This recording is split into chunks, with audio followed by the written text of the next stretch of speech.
Continuando con la clase, bueno, lo que me interesa mucho es que sepan diferenciar los organismos eucariotas de organismos procariotas.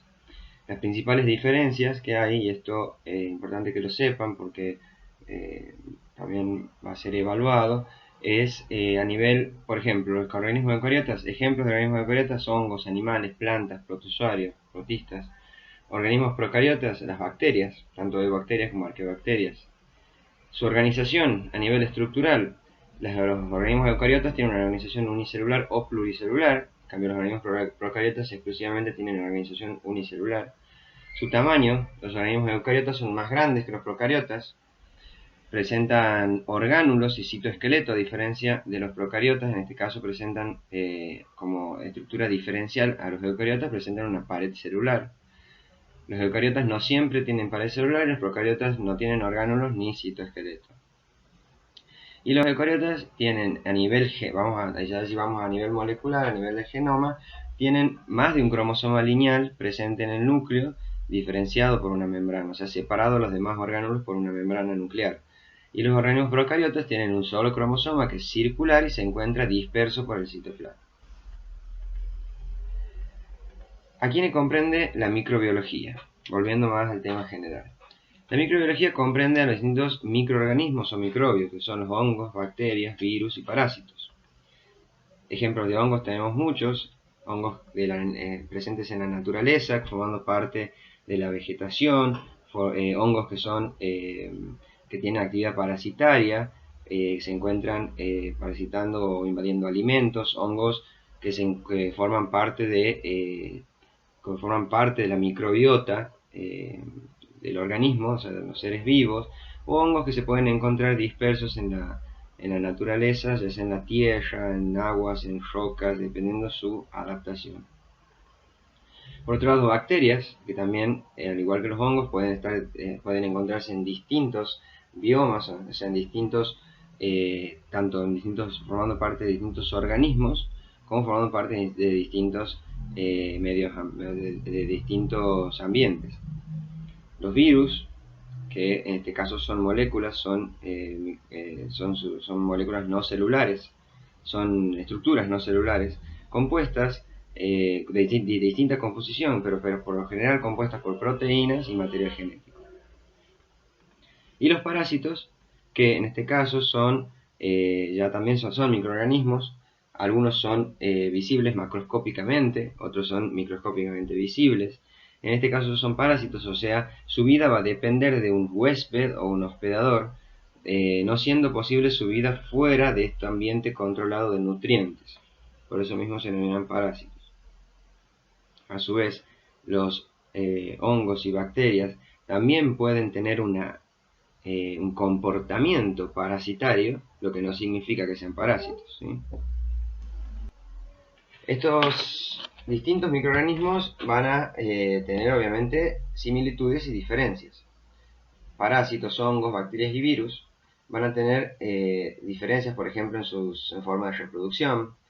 En el caso de los parásitos por ciclos reproductivos, en hongos por genación o flotación, en bacterias por fisión binaria. Los virus se van a reproducir a partir de su interacción con el material genético del hospedador. Por eso se dice parásitos intracelulares obligados. Y existe otro agente, en este caso, que también puede causar ciertas patologías en seres vivos, por ejemplo, que en este caso son los priones, que son moléculas, ni siquiera son estructuras, como en el caso de los virus, en este caso son moléculas, y son agentes causantes de ciertas patologías. Estos priones son cialoproteínas patógenas, son proteínas que a su vez están adosadas a un residuo de ácido ciálico.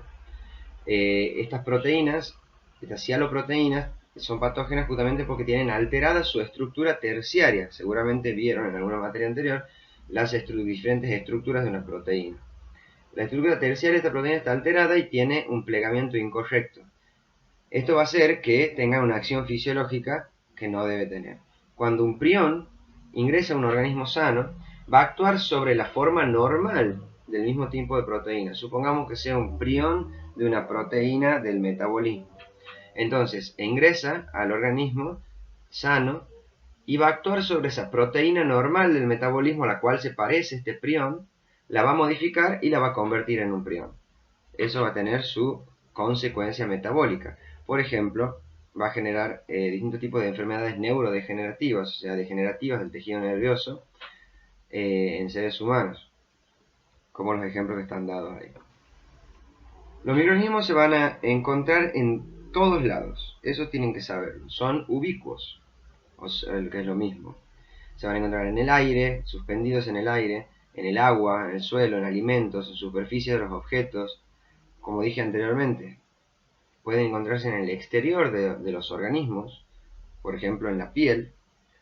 Tenemos una flora que es habitual de la piel, y también dentro de los sistemas, por ejemplo en el aparato digestivo, el aparato respiratorio y en el aparato genital. Sobre todo en el aparato digestivo, donde tenemos la mayor carga de microorganismos del cuerpo. Como en esta imagen podemos observar, son los diferentes lugares donde se pueden alojar microorganismos. En el caso de esta estructura, de esta imagen del cuerpo humano, pueden ubicarse en los pliegues, axilas, pliegues inguinales, en las mucosas, o sea que están tanto en contacto con el interior como con el exterior del cuerpo, como ser la mucosa nasal, la orofaringe, la mucosa vaginal, la mucosa uretral, o exclusivamente dentro del organismo, como el caso de la mucosa intestinal. Importante saber, en un cuerpo sano viven más de 1 trillón de microbios, o sea, es inmensa la cantidad de microbios que habitan el cuerpo humano, que forman parte de nuestro organismo y que forman parte y a su vez colaboran a los distintos procesos metabólicos del organismo. Siendo así que tenemos distintos grupos de flora normal, se le dice, o sea, microorganismos que normalmente habitan el cuerpo humano sin necesidad, o sea, sin causar, en condiciones normales, enfermedad. A nivel de la nasofaringe, los estreptococos, cándida; a nivel de la piel, los estafilococos y estreptococos, por ejemplo, las levaduras, que se pueden aislar a partir de la piel. A nivel intestinal, tenemos enterococos, enterobacterias, bacterioides, clostridium, y a nivel, por ejemplo, de la mucosa vaginal, los lactobacillus, estreptococos, cándida, micoplasma. Todos estos microorganismos pueden habitar estas distintas mucosas o distintos órganos sin necesidad de causar enfermedad en condiciones normales. Esto también es un dato importante: las bacterias que habitan el organismo equivalen a aproximadamente 2 kilos de peso de una persona promedio. O sea, para que se den una idea aproximadamente la cantidad de microorganismos, o bacterias en este caso, que habitan, por ejemplo, el intestino. Y estas bacterias que habitan el intestino, vamos a ver más adelante que ayudan muchísimo a lo que sería el tránsito intestinal, a la asimilación de nutrientes y a la excreción regulada de otro tipo de nutrientes. La microbiología en general va a estudiar los microorganismos, y de estos microorganismos va a estudiar su actividad, su forma, su estructura, el tipo de reproducción que tienen estos microorganismos, o sea, cómo se reproducen, cómo se multiplican, cuál es la fisiología o el metabolismo del microorganismo, si generan sustancias nocivas o sustancias benéficas para el organismo, si generan resistencia natural a antibióticos, cuál es su distribución en la naturaleza, si solamente se encuentran en el ser humano, también se pueden encontrar en otros ambientes, o si se encuentran principalmente en otros ambientes o otros animales y pueden encontrarse patológicamente en seres humanos. La relación de estos microorganismos con otros seres vivos, si existe simbiosis, si existe parasitismo, o diferentes relaciones que pueden existir entre estos microorganismos y otros seres vivos. Efectos benéficos o perjudiciales que ejercen sobre los seres humanos, como dije anteriormente, y las alteraciones físicas y químicas que estos microorganismos, a partir de su metabolismo, van a producir o van a ejercer en el medio. Los microorganismos tienen ciertas características que son muy importantes. Por ejemplo, como había nombrado anteriormente, su metabolismo. La incorporación de nutrientes desde el medio hacia el microorganismo, su transformación, o sea, la transformación de estos nutrientes y la eliminación de desechos, es un mecanismo que la mayoría de los seres vivos realiza de esa forma. en este caso, las bacterias, por ejemplo, o los microorganismos no son una excepción. Incorporan nutrientes, los transforman y los eliminan, así como nosotros también lo hacemos. La célula, por lo tanto, es un sistema abierto, un sistema que incorpora energía y emite energía. ¿Sí? Incorpora nutrientes y emite desechos. Por otro lado, su reproducción, crecimiento, multiplicación, las sustancias que consume el medio se transforman en materia prima para poder generar nuevas células, ¿sí? A partir de células preexistentes. Se diferencian, no solo permanecen en la misma forma, mismo tamaño, con el mismo tipo de características a lo largo de toda su vida. Hay microorganismos que tienen ciertas capacidades específicas para sobrevivir a ambientes adversos, por ejemplo, altas temperaturas, muy bajas temperaturas, ambientes muy secos, ambientes muy ricos en sales. Esta diferenciación, un ejemplo de esta diferenciación es la formación de una nueva estructura celular, como por ejemplo las esporas, ¿sí? Que forman parte de un nuevo ciclo de vida celular en que el microorganismo, bacteria, hongo, pasa a una fase latente, esporula, y de esa forma sobrevive a lo largo del tiempo. Otra característica importante de las bacterias es la comunicación. Las células se comunican o interaccionan entre sí para poder realizar acciones conjuntas, por ejemplo la invasión de un tejido o situarse en un cierto medio para formar justamente, por ejemplo, colonias que les permitan la sobrevida y también la resistencia a ciertos factores adversos. Estas interacciones o comunicaciones se realizan a través de sustancias químicas que liberan ciertas células y captan otras células, o viceversa.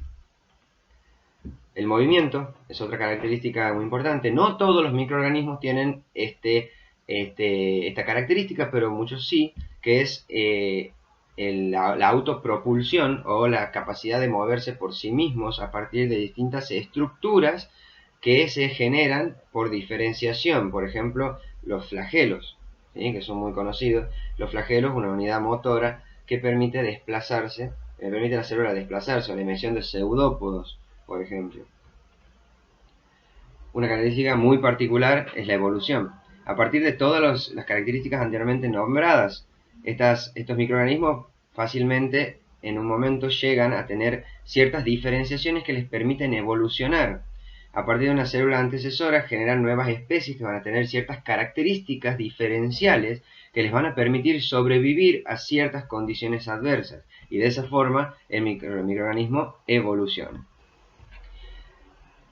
En sí la microbiología es interesante porque no solo se aboca a la microbiología clínica o la microbiología médica, que se trata de estudiar microorganismos que tienen relación con enfermedades, aislarlos, determinar sus propiedades bioquímicas y su resistencia a antibióticos para poder dar un tratamiento correcto al paciente, sino que también se aplican a los alimentos, los efectos dañinos o benéficos que puede tener un microorganismo sobre un alimento, porque no solo puede generar daño, sino también puede generar beneficios. Por ejemplo, su uso para preparar yogur, quesos, vinos, cervezas, puede producir también en ese caso efectos benéficos o también intoxicaciones o descomposición de los alimentos. La microbiología del agua también es muy estudiada.